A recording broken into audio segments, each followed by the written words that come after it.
Would you believe some brand new SUVs on the market today are quietly out-engineering, out-warrantying and out-pricing Mercedes-Benz?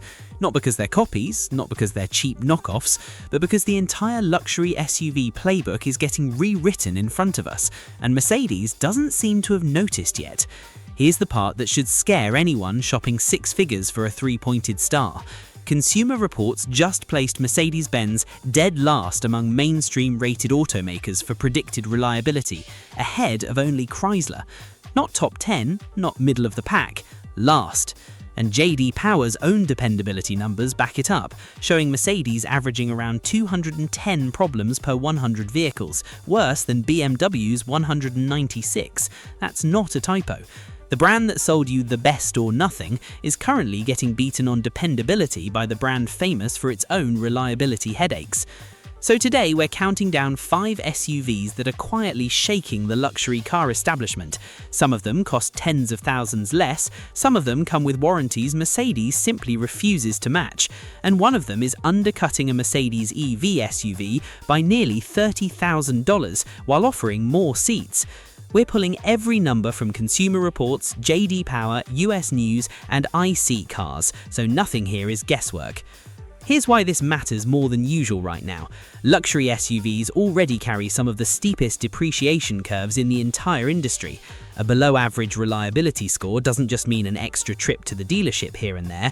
It means the exact vehicle sitting in your driveway becomes harder to sell later, more expensive to insure, and far more expensive to repair the moment that factory warranty clock runs out. Every SUV on this list attacks that exact weak point in a different way.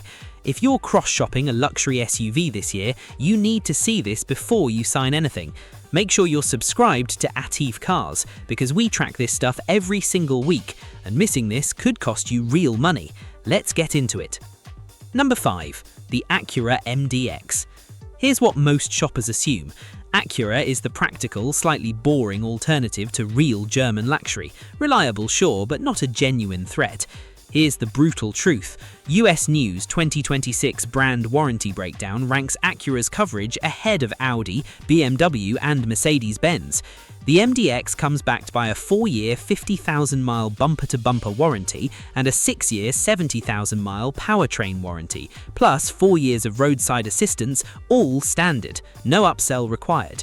Mercedes, meanwhile, caps its basic coverage at 4 years and just 50,000 miles, full stop, with no matching long-term powertrain extension included from the factory. Translate that into real dollars. A Mercedes owner is on their own for engine and transmission repairs the moment that 4-year clock runs out. And independent reliability trackers already flag Mercedes models like the C-Class and GLC for electrical and powertrain complaints well before most owners hit that mark. An Acura owner gets years of extra protection built in at no extra charge on a brand that has spent decades quietly building a reputation for going a couple 100,000 miles without drama. It's not flashy, nobody's making viral clips about Acura's warranty booklet. That's exactly why it's a quiet threat instead of a loud one. Acura isn't trying to out-prestige Mercedes on the way a car looks outside a restaurant, it's simply refusing to let you take on the financial risk that comes bundled with a three-pointed star, and it's backing that refusal with a contract, not a marketing slogan. If you've ever had a friend or a co-worker quietly trade in their German luxury sedan for something with an Acura badge and swear they'll never go back, this is the exact reason why. Verdict: smart money reads the warranty page before it reads the badge. Number 4. The Genesis GV70. On paper, this looks like a smaller, cheaper alternative to the Mercedes GLC, nothing more. Sounds pretty unremarkable, right? Here's where it gets interesting. Genesis backs every new vehicle, GV70 included, with a 5-year 60,000-mile bumper-to-bumper warranty and then layers on a 10-year 100,000-mile powertrain warranty, one of the longest in the entire luxury segment.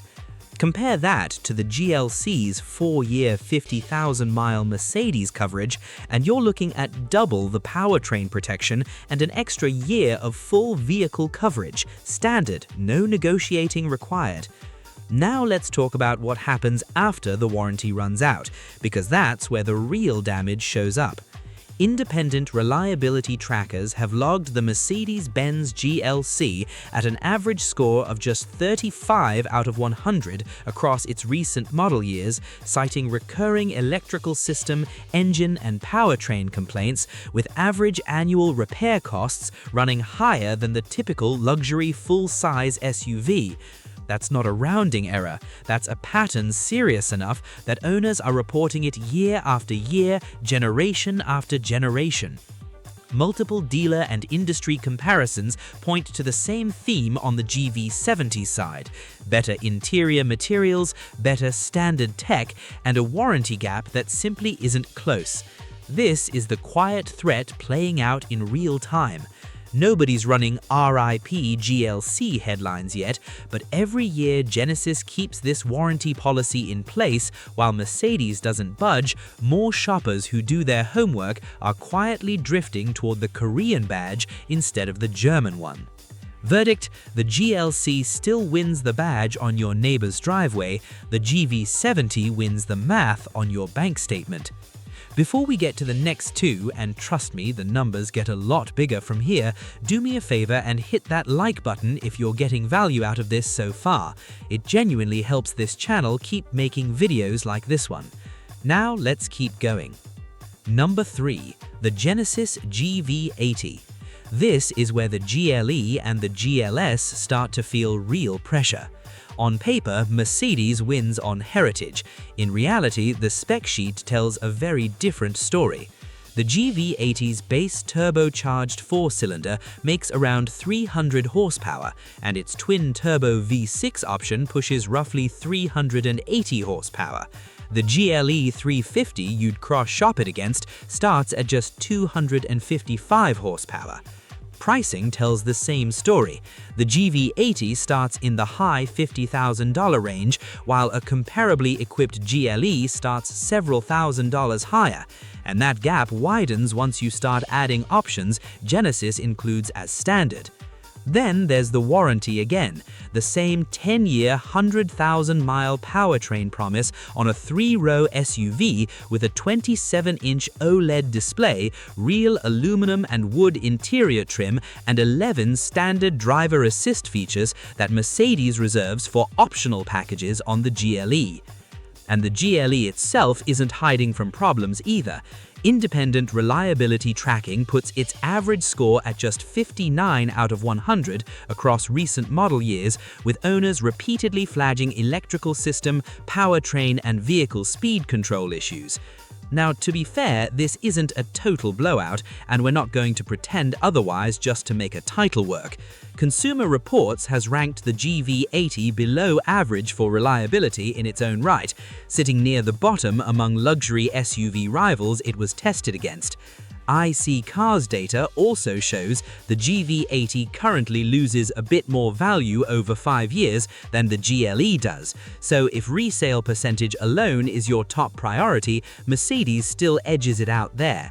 This is not a GV80 never breaks story. This is a why would you pay Mercedes prices for a Mercedes-level reliability problem when a rival hands you similar risk for meaningfully less money, more horsepower, and a powertrain warranty twice as long.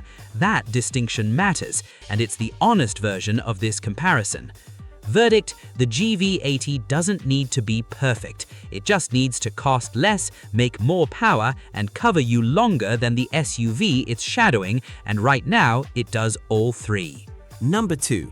The Kia Telluride. Here's the counterintuitive part. This isn't even marketed as a luxury vehicle, and that's exactly the point.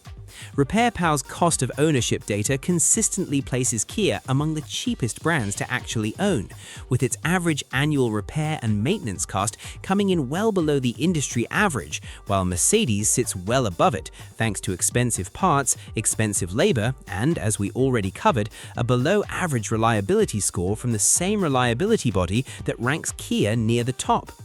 Here's the kicker. The top-trim Telluride, in its loaded SX Prestige guise, comes with quilted leather, ventilated and heated second-row captain's chairs, a 12-plus-inch dual-screen setup, and a premium Harman Kardon sound system, all things that would have been unthinkable on a mainstream badge a decade ago. And it does it while sitting tens of thousands of dollars below a comparably equipped Mercedes GLS. Layer on Kia's warranty structure, 5 years and 60,000 miles bunker to bumper with a 10-year, 100,000-mile powertrain backstop, and you've got a 3-row that outprotects a Mercedes on paper while costing thousands less to actually own. Buyers aren't choosing the Telluride because they can't afford a Mercedes. Increasingly, they're choosing it because they've done the math on repair bills, warranty gaps, and depreciation and decided the 3-pointed star isn't worth the premium anymore. That's not a supply problem for Mercedes, that's a trust problem, and trust is much harder to rebuild than a discount is to offer. Every family that drives home in a loaded Telluride instead of a GLE or GLS is one fewer buyer Mercedes gets back, possibly for a decade or more. Verdict: when the mainstream brand's top trim starts embarrassing the luxury brand's mid-trim on comfort per dollar, the luxury brand has a real problem on its hands. Before we get to number 1, notice what's already happened across these first 4. We haven't touched a single exotic low-volume brand. Acura, Genesis, and Kia are not niche players. These are mainstream adjacent, high-volume manufacturers building near-luxury and true luxury products at a scale Mercedes has to actually compete with in dealership lots across the country, not in some far-off concept video. That's what makes this a genuine threat instead of internet noise. And number 1 takes that same math and applies it to the most expensive part of Mercedes' entire lineup, the electric flagship it's betting its future on. And now, number 1, the one I told you would blow your mind. Number 1, the Rivian R1S. The Rivian R1S versus the Mercedes-Benz EQS SUV. Would you believe the gap here isn't measured in thousands of dollars, it's measured in tens of thousands. US News pricing puts the Rivian R1S starting around $74,900 in its base dual-motor configuration. The EQS SUV, its direct electric flagship rival, starts north of $104,000 for the base EQS 450 Plus trim, climbing past $125,000 for the top EQS 580. That's a gap of roughly $30,000 before you've added a single option on 2 vehicles built to compete in the exact same segment. Here's what makes it worse for Mercedes. The R1S seats up to 7, with a genuinely usable 3rd row for kids and adults alike.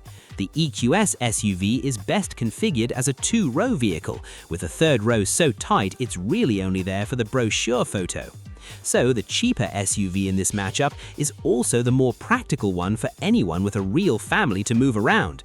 On top of that, Rivian backs its EV powertrain with a battery and drive unit warranty that stretches to 8 years and 175,000 miles, longer than the coverage window on Mercedes' own EQ battery protection. And the R1S adds genuine off-road capability the EQS SUV was never designed to touch.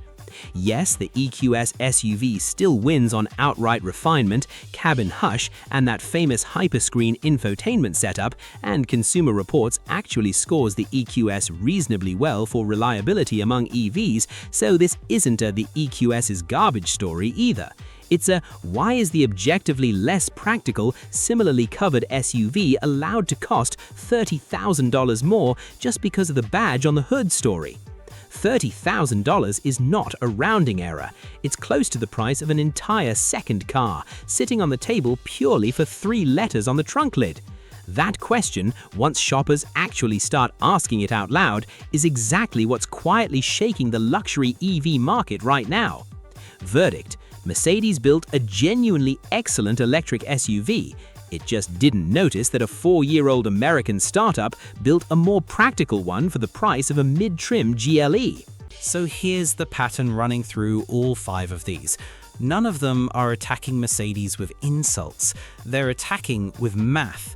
Longer warranties, higher horsepower per dollar, lower repair costs, more usable interior space, and in Rivian's case, a price gap large enough to buy a second car with the difference.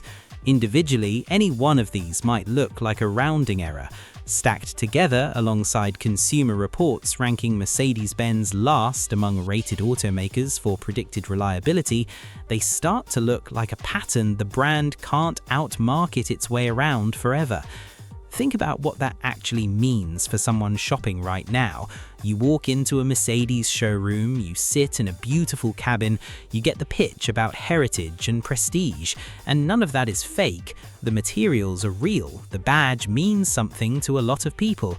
But 3 showrooms over, there's an Acura MDX backing you with a longer warranty for less money, a Genesis GV80 putting more horsepower and a longer powertrain guarantee in your driveway, a loaded Kia Telluride giving your family more comfort per dollar than you'd get on a mid-trim GLS, and a Rivian R1S putting $30,000 back in your pocket for a more practical version of the same electric SUV experience. None of those vehicles need to insult Mercedes to win that comparison. The spec sheet already does it for them. To be clear, Mercedes still builds some of the most desirable interiors and the smoothest ride quality on sale today. And if that's genuinely what you're paying for, that value is real and it isn't going anywhere. Nobody's saying don't ever buy a Mercedes. We're saying don't buy one blind. But if you're comparing spec sheets, warranty booklets, and repair bills instead of just badges, every SUV on this list deserves a real look before you sign anything on a Mercedes. Because right now, on paper, several of them are simply offering you more for less. That's the goldmine. Don't buy the rest without cross-shopping it first. Now I want to hear from you. Which one of these 5 actually surprised you the most? The warranty gap, the horsepower numbers, or that $30,000 Rivian price difference? Drop it in the comments because I read every single one.